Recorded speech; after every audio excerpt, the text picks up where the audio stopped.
Un livre choc qui a pour titre Le Sénat, enquête sur les super privilégiés de la République aux éditions du Rocher. Le livre sort la semaine prochaine. Ivan Stefanovic, bonjour. Bonjour. Merci d'être avec nous. Élection sénatoriale le 21 septembre. Ivan Stefanovic, combien de fonctionnaires travaillent au Sénat? 1260. Hein. Oui. Et ils gagnent entre 2300 et 20 000 euros par mois mensuel. Ils ont la semaine de 32 heures. Ils ont presque 4 mois de vacances. Entre 2300 et 20 000 euros par mois. 20 000 euros, j'imagine, c'est le questeur ou non? Voilà. Non, Hein? c'est pas le questeur, c'est le secrétaire général du Sénat ou le secrétaire général de la question. Ce sont les nounous des sénateurs. Oui, d'accord. Les nounous, ce sont eux qui organisent l'administration du Sénat, c'est cela? Voilà, c'est ça. Hein, c'est comme un questeur à l'Assemblée nationale, quoi, un peu. Tout à fait. Hein, tout à bien. fait. Alors, de 2300 à 20 000 euros par mois, femmes de ménage, jardiniers et chauffeurs compris. Voilà, avec prime de nuit. Avec prime de nuit. Systématique. Systématique. Ah bon, Oui. bon. Même quand on travaille pas, les jardiniers ont la prime de nuit. Alors, attendez, même quand on ne travaille pas, les jardiniers ont la prime de nuit. Oui, la prime de nuit est une institution au Sénat, est une institution systématique. Vous la touchez systématiquement, quelle que soit votre fonction. Voilà. Bon. Pour les fonctionnaires. Pour les fonctionnaires. 32 heures par semaine. Oui. On n'en est Oui. pas à 35 heures, là. Hein. 32 non, heures. C'est dépassé. C'est dépassé. C'est-à-dire que travailler plus pour gagner plus, ça ne vaut pas pour le Sénat, quoi. Ah non, ça, Oui. les slogans sur lesquels a été élu M. Sarkozy, c'est-à-dire les valeurs de travail Oui. et de justice sociale pour les retraites, ça c'est inconnu au Sénat. Oui. Près de 4 mois de vacances pour tous. Oui, c'est ça. C'est ça. Les sénateurs gagnent, vous révélez tout ça dans votre livre, hein, 11 540 euros net par mois. Oui, d'indemnité, oui, dont la Indemnité. moitié est fiscalisable puisque c'est considéré comme des frais. Mais en plus, ils ont des tas de choses. Ils ont ils ont la RATP, la Air France, La et SNCF, c'est gratuit. Hein. Oui. Et puis ils ont curieusement une prime de 1 000 euros par mois de prime informatique, ce qui fait qu'à la fin de leur mandat, ils peuvent ouvrir facilement un magasin d'informatique, parce qu'à 1 000 euros par mois pour une prime informatique, c'est... Oui, ils peuvent s'acheter un ordinateur par mois, quoi. À peu près. Ouais. Ouais. Et puis ils ont des taux pour acheter des logements, des taux très réduits. La différence avec l'Assemblée, c'est qu'à l'Assemblée, ils travaillent. Et les gens connaissent leurs députés. Mais la plupart des Français connaissent même pas leurs sénateurs. Oui, parce que vous avez enquêté, seuls 90 sénateurs sur 343 sont assidus. Oui. 120 ne sont là qu'à temps partiel et les autres ne mettent quasiment jamais les pieds au Sénat.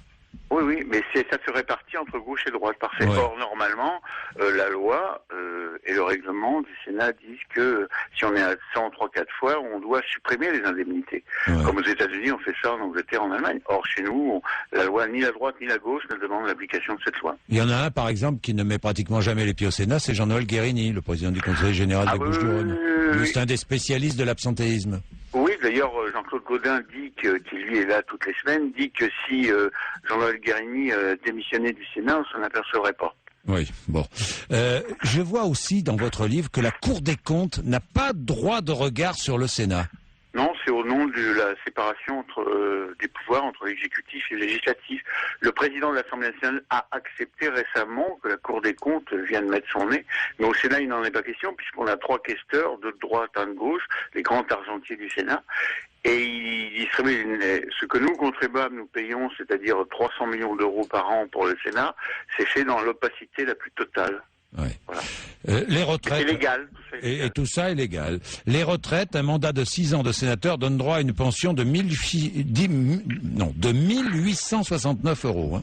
C'est M. Delanoë qui a été sénateur 6 ans et il a tenu sa promesse quand il est arrivé maire de Paris en 2001. Il a dit il démissionne, mais il oublie de dire qu'à l'âge de 60 ans, c'est-à-dire si je calcule bien en 2012, il aura 1869 euros par mois de retraite. Quand on compare avec le salarié moyen du privé français qui lui a cotisé non pas 6 ans mais 40 ans, Oui. et qui aura 1500 euros par mois. De retraite moyenne. Ouais. Et il faut dire que la moitié des sénateurs sont fonctionnaires. Ouais. Donc ils touchent en plus des retraites de fonctionnaires. De retraite de fonctionnaires.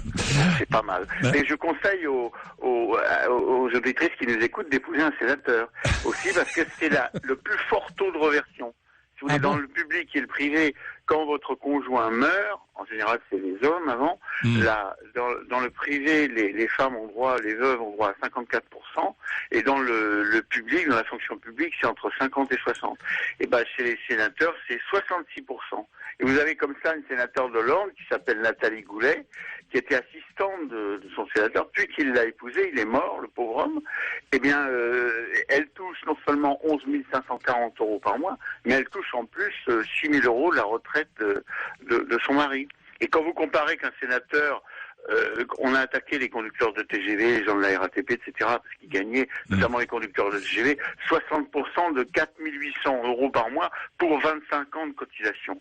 Mais là, je vais dire 15 ans de cotisation, un sénateur, il touche 4 000 €. Voilà. Ouais, bien, merci. À lire dans votre livre, donc qui sort la semaine prochaine, je vous le conseille, Le Sénat, enquête sur les super privilégiés de la République, aux éditions du Rocher. Merci Yvan Stefanovic. Merci.